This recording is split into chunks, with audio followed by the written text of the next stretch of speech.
Fala pessoal, tudo bom? Primeiramente, obrigado por vocês estarem acompanhando e interagindo. Tem muita gente interagindo e tá bem acima do meu esperado, então estou bem feliz por conta disso. Vamos lá. Uma mulher me escreveu ontem e ela estava dizendo que ela percebeu muita coisa com esse tema da produtividade e tal, e ela percebeu que ela estava deixando de fazer muitas coisas por ela. E eu resolvi comentar isso.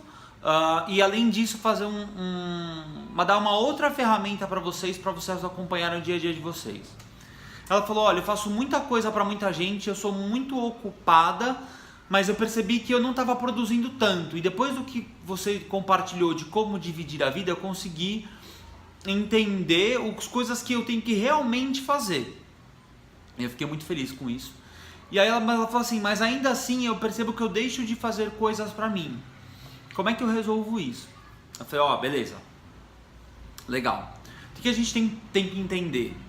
A gente tem que ajudar os outros, é nossa obrigação ajudar os outros, certo? Afinal, é assim que a gente troca na vida. O meu trabalho só vale porque serve para outra pessoa. O seu trabalho só serve porque de alguma forma ele ajuda outra pessoa. Você se relaciona com alguém para poder ajudar essa pessoa e para essa pessoa também poder te ajudar. Essa é a base da vida, certo? Essa troca. Porém, se você perde o balanço de um lado e outro, nesse sentido de ajuda, fica muito pesado para um lado, muito pesado para o outro, as relações começam a deteriorar, certo? E aí ela falou assim: como é que eu faço para me policiar e como é que eu faço para controlar isso? Bom, a primeira coisa é que existe uma coisa chamada ciclo de ação. Esse ciclo de ação, essa explicação completa está nesse livro, ok? Chamado Problemas do Trabalho, que é base, inclusive, para esse curso, que é o curso de eficiência pessoal, beleza? E esse material entrega o seguinte: o ciclo de ação basicamente é você começar algo, mudar isso e terminar. Uma das coisas que ela falou que atrapalham ela é essa questão de ela deixar de fazer as coisas dela. Então, o que é interessante quando você começa a estudar o ciclo de ação? Começar a mudar e parar, terminar o ciclo, não deixar o ciclo aberto. Vamos supor um exemplo: essa é uma garrafa d'água que eu abri, tomei e não terminei. E esta é outra garrafa d'água que eu abri, tomei, enchi de novo e não terminei de tomar.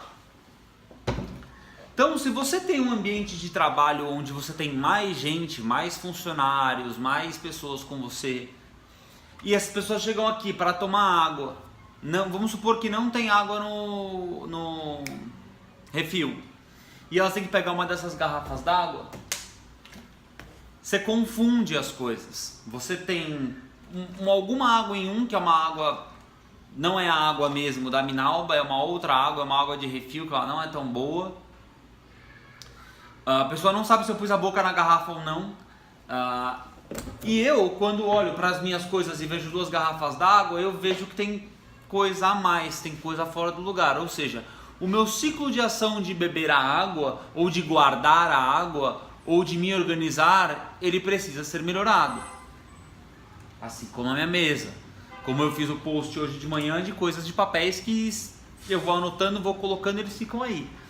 A ideia é começar, mudar e parar. Ou seja, eu escolho uma dessas duas garrafas, tomo ela inteira e aí eu parto para outra.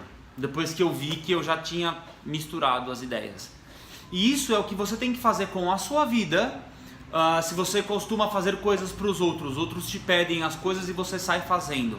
Ok, você ajudar, mas termina o que você tem que fazer com você. Senão você fica com aquela sensação de estar exausto. Por quê? Porque você está sempre fazendo as mesmas coisas, você nunca consegue terminar essas coisas. Você fica com a atenção, você vai fazer, ela deu um exemplo de almoçar com a mãe. Você vai almoçar com a mãe e fica com a atenção presa no que você tem que terminar do escritório. Você não aproveita tanto o almoço, gasta o teu dinheiro e ainda fica com a atenção pensando que você tem que voltar para o escritório no final da tarde ou no meio da tarde e terminar o que você tinha que fazer. Então termina o que você tem que fazer, vai almoçar, quando você voltar, você começa um novo trabalho, você começa um novo ciclo de ação. Não deixem as coisas incompletas. Mesma coisa com relacionamento, continuar relacionamento, terminar relacionamento, ter vários relacionamentos, tipo, eu já errei muito com isso e eu assumo. Começa, tenta, organiza, muda, vive aquilo, não deu, você termina. Você dá um pause, dá um break.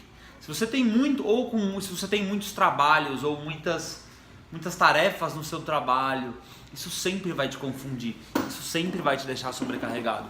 Então uma coisa que você tem que sempre pensar, é quando você começou, que ponto do processo dentro deste ciclo de ação você está e você termina. Vamos supor que você vai começar a responder e-mail. Você pega uma hora, abre seus e-mails, vê o que é importante e o que não é. O que não é, você apaga. O que é, você começa um por um, independente da ordem. Começa, abre o e-mail, lê o e-mail, responde o e-mail, ou responde que vai responder depois. Não deixe a pessoa sem comunicação. Termina um ciclo de comunicação, depois você abre um outro. Isso vai te deixar muito mais assertivo. Isso vai te deixar inclusive mais organizado para você saber o que você tem que responder. E você não ficar pensando o dia inteiro que você tem que responder para alguém. Porque isso já está num outro ciclo, numa outra parte de organização. Beleza? Eu sei que ficou longo, espero que vocês tenham gostado. Tchau!